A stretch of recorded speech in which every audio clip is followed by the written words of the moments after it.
ishte në lidhje direkte nga Se që ka një theks kështu pak si nga Shqipëria, Sofia, edhe emrin e ka kështu Sofi, tamam. Gjyshe tona këshin me thonë po folë si ata të Shqipërisë, edhe shpejt, Shqipërisht folë. edhe me theks.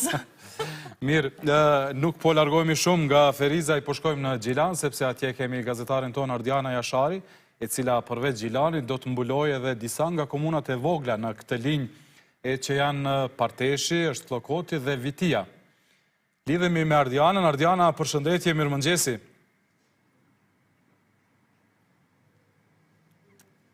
Mirëmëngjesi për ju në studio nga Gjilani. Ndodhemi tek qendra, njëra prej qendrave më të mëdha të votimit në këtë komunë, tek shkolla fillore mesme Olët Abazajeti. Kjo qendër vetë se është hapur me kohë, pra ashtu si që është parapar në orën 7 të mëngjesit, dhe menaxheri i kësaj shkolle Arsim Bejtullah konfirmoi se gjithçka është gati dhe tash vetë se po presin qytetarët që të vinë dhe të shfrytëzojnë të drejtën për të votuar dhe për të zgjedhur kryetarin e tyre të ri për një mandat tjetër 4 vjeçar.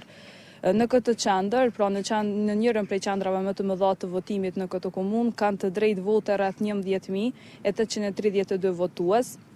Ndërka që ne kontaktuam edhe me zyrtarin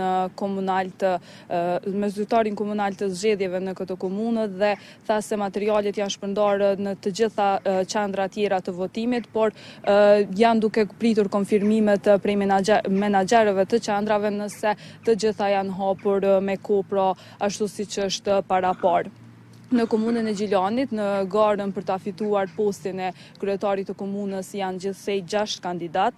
Ka 37 qendra të rregullta të votimit, ndërkaq 133 vend votime dhe si në gjitha komuna tjera, edhe në Gjilan do të jetë një qendër e votimit me kusht, përkatësisht biblioteka e qytetit Fannole.